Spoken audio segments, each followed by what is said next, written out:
Welcome back to the Kosi Arsenal channel. My name is Kosi. Welcome back to a brand new video. Berta starts this week as Arsenal sporting director, and David Stein has confirmed Arsenal are prepared to have a very big summer, especially in terms of attacking talent. Arsenal are ready to spend about 200 million and more. But it's not going to be just attacking talent, as Arsenal have already laid the groundwork for Martin Zubimendi, and we have also laid the groundwork for Jean Garcia as our incoming goalkeeper to replace Neto, who's going to go back to Bournemouth after his loan expires at the end of this season. So Berta's first season and first summer at Arsenal, what is it going to look like? What is it going to do? And most especially, what is going to make this very big and very important as a job for him? Hit the like button, subscribe to the channel as well. Let's get into it. So David Stein has confirmed that Arsenal are not playing around this summer. They have already put funds around to make sure that it's going to be a very big and effective summer when it comes to our recruitment. And of course, last summer, Arsenal did spend a lot of money. We didn't spend any in January. Arsenal are keeping the powder dry, meaning Arsenal are keeping their money so they can spend it in the summer. But also, most importantly, Arsenal didn't have a sporting director. And although I want to blame the Cronkies and blame Arteta, without a proper sporting director, you want someone who can actually come in to advise you on the deals that you're trying to do, especially if you're going to be throwing hundreds of millions around. Now, why we didn't sign many strikers in the summer with Edward around, I'll never know, I'll never understand, but at least we have someone that we can say is good with the striker market, and that is Berta. Now, his priority, according to David Stein, he has been given the task of leading Arsenal into the market to get attacking talent. And of course, Berta is a very experienced guy at doing that, but Arsenal have their own attacking talent they're looking for. It's not going to be Berta's job to look for players and look for forwards that Arsenal want. He's actually going to execute the deals that Mikel Arteta already has been working on and the deals that he already wants. We're talking about the likes of Nico and the likes of Alexander Isak. So it's not an easy job for Berta as he comes in a team that already has a manager who is more powerful than the sporting director. Usually, the sporting director will choose the manager for the club. But in this case, Mikel Arteta was actually involved in the process of choosing the sporting director. And that tells you that Mikel Arteta is really powerful at Arsenal. That's not a bad thing, but that power has got to be checked. Now, Berta has a job. And the first job he's going to have to do is to get the Benjamin Sesko deal over the line. It's going to be a very interesting summer because Berta, as sporting director, really understands the attacking talent and the attacking market as well. So he wanted to sign Lautaro Martinez, and if you can watch my next video, which will be coming out today as well, I'll talk about Berta and why he wants Lautaro Martinez and why it's such a very good deal. But Arsenal have laid the groundwork, according to David Stein, for the Benjamin Sesko deal, and they hope that as Berta comes in, he's not going to sabotage the deal, he's not going to cross it down, he's actually going to build upon the framework that has been done in order to sign Benjamin Sesko. Now, the problem with Benjamin Sesko and what Berta has to do, he's such a very financially literate guy. He's going to look at Benjamin Sesko and his deal to cost around 80 million euros. And in my opinion, if he's actually as good as we have been told, he's going to be very skeptical. Now, I'm not saying Sesko is not good or is not worth this and that. I'm just saying when you look at the pool of talent available on the market, Osimhen, Gyökeres, Lautaro Martinez, Alexander Isak, Jonathan David, to pay 80 million euros for Alexander Isak, if we could get the same money and get a player like João Pedro, I kind of feel like it's a misstep. And that is the reason why I really wanted an experienced and a very good sporting director to come in before we go into the summer. The reason for that is if you have a good sporting director, he can talk to Mikel Arteta and tell him, you see, you really want Sesko, but I don't think Sesko is the best value for money we can get for 80 million euros. And it's true. Although Sesko is good, I think there's so many other strikers on the market, if you decided to splash 80 million euros, that you can get. Now, maybe Brighton don't give you João Pedro at 80 million euros. Maybe you have to pay 90 million euros. But I still think that João Pedro for 90 million euros is a better deal than Sesko for 80 million euros. The other thing that he has to work on, Berta, especially with this summer being a big one, is do we go for Alexander Isak? And if we decide to go for Alexander Isak, can he do the challenge over Benjamin Sesko? Now, of course, when it comes to Alexander Isak, he is what Mikel Arteta wants, and he's what Arsenal want. He's what everyone inside the team is screaming out for. Can we get Alexander Isak? And I also bet that the reason as to why Arsenal went for someone with a lot of experience and someone that is really, really good is to try and get the Isak deal done. I mean, yes, there were talks about Roberto Olabe, and we also said that Arsenal really wanted Roberto Olabe because he had worked with Isak before, and maybe he had the ability to bring Isak from Newcastle to Arsenal, just like he had done by bringing him from Dortmund to Real Sociedad. So if you're Andre Berta and one of your first jobs at Arsenal is to bring Alexander Isak, that is not going to be an easy one. That is going to be a very difficult summer. As David Ornstein has said, Newcastle are not really willing to sell.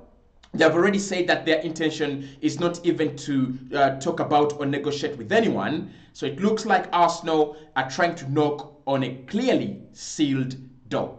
But when you're Andre Berta, that is what we expect you to do. We expect you to come in and change our world. We expect you to earn top dollars by doing top dollar jobs. And Alexander Isak from Newcastle to Arsenal, that is a top dollar job. If you can get that deal done, if you can do that for us, then I guarantee I will have him among my best sporting directors of all time. Like, I really, really guarantee. So can he get the Isak deal done? It's a big question. One, can he get Newcastle to negotiate? Because we have been told that Newcastle will only consider negotiation at 150 million. And that tells you everything you need to know. They will listen to you if you have 150 million knocking on the door, but they will have to settle for something between 160 to 200 million. I don't think Arsenal are really going to do that. As a sporting director, he's going to have to decide, do Arsenal spend 150 million on one attacking prowess, which is Isak, or do we spread out that money on across different positions? Maybe one winger, one striker, and one attacking midfielder. If you think about both positions, they actually make sense, and as sporting director, Berta is going to have to deal with that. In my opinion, if I was sporting director, what I would do, I would sit down with Mikel Arteta and ask him, what has been your biggest challenge this season? Mikel, as we know, he's very stubborn. You might think that Arsenal's biggest problem is actually a lack of options when we get injuries, but I don't think that is Arsenal's biggest problem. And this is my reason. Mikel Arteta, as the manager, is very, very bad at rotating. That much we know. And we've talked about it on a couple of occasions that if Mikel Arteta was good at rotating, maybe some of these injuries that we are facing today wouldn't happen. So if you're Andre Berta, you don't just go out there and sign 5 players because the team suffered from injuries and we lacked options, because you might sign many players and the squad will be full and the manager won't use them. You've got to ask Mikel, do you really want 5 players in order to boost your squad, or do you want one attacking player that can change your attacking world? I think that is a question for Berta to ask Mikel, and that answer has to come from Mikel Arteta's most genuine opinion. But when it comes to Alexander Isak, that is part of the challenge that is facing, and that is part of the summer that Arsenal are going to have. However, according to David Ornstein, Arsenal have already done groundwork for Martin Zubimendi. And Arsenal are really sure that the incoming sporting director will have to get the deal done, not to sabotage it as well. When you think about Arsenal and what we did in January, it was utterly pure nonsense. We tried to get a striker in Oli Watkins by bidding 60 million or less than that, and Villa said, don't even think about it. Don't even dare.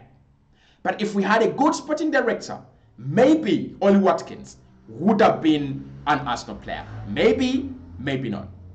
But with Martin Zubimendi, this deal was done in January. And I have a reason to believe that before Edu left Arsenal, Zubimendi was one of the deals in the pipeline. And I also believe that Arsenal talked to Real Sociedad on Martin Zubimendi when we signed Mikel Merino in the summer.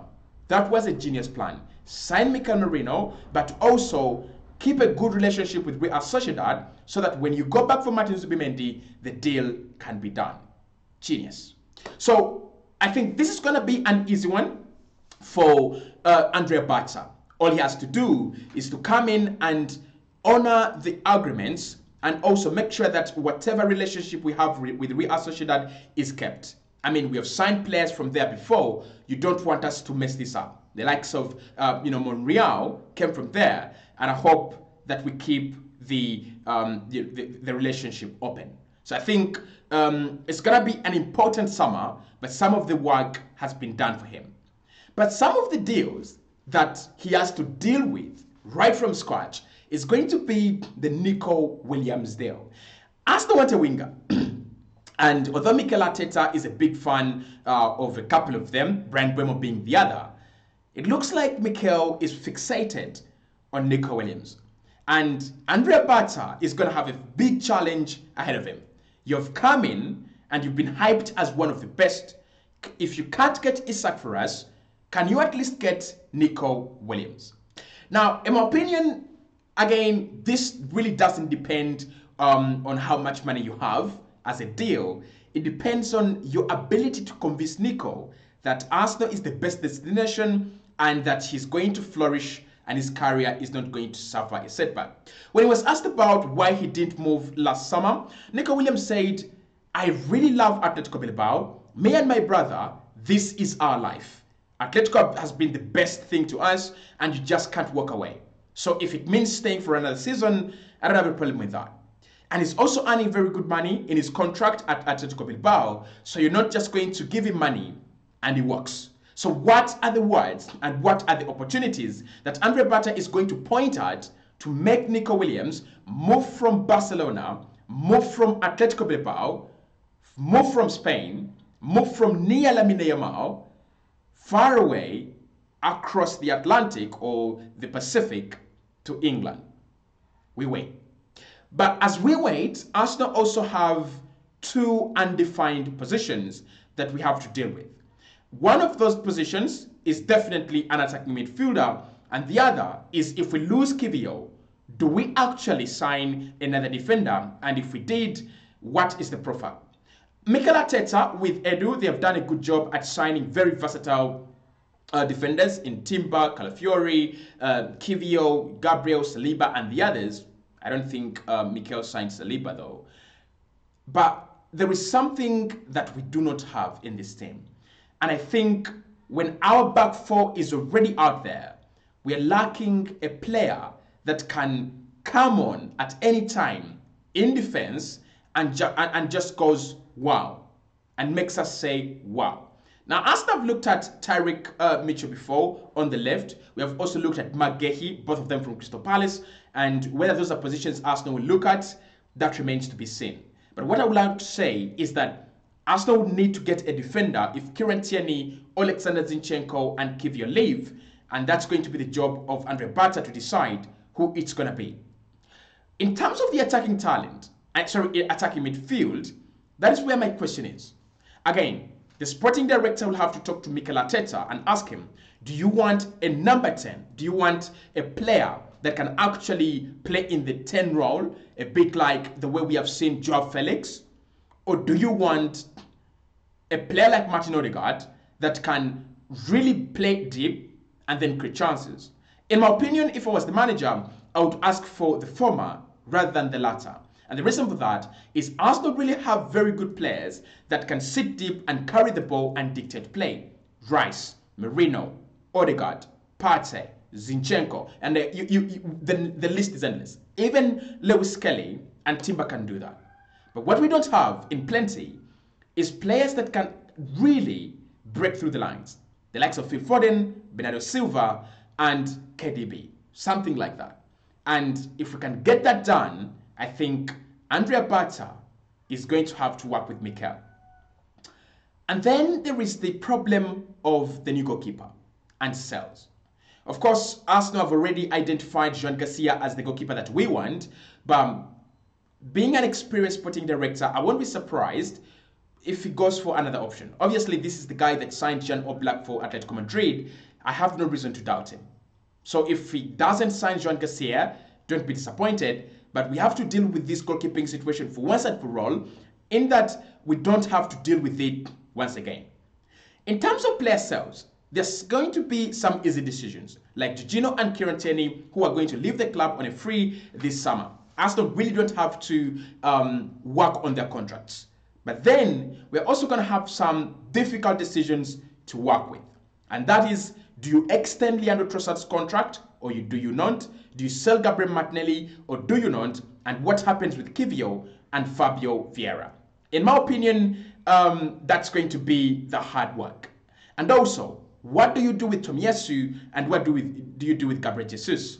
Their contracts are nearing their end, but also they're injured. You can't sell them this summer. Do you extend their deals so that they don't drop in value, or do you actually wait for them to get better, get back on the pitch, and then renegotiate their deals? It's going to be a big summer for Arsenal in terms of sales, in terms of incomings, and Berta, starting this week, he's got a lot to work with.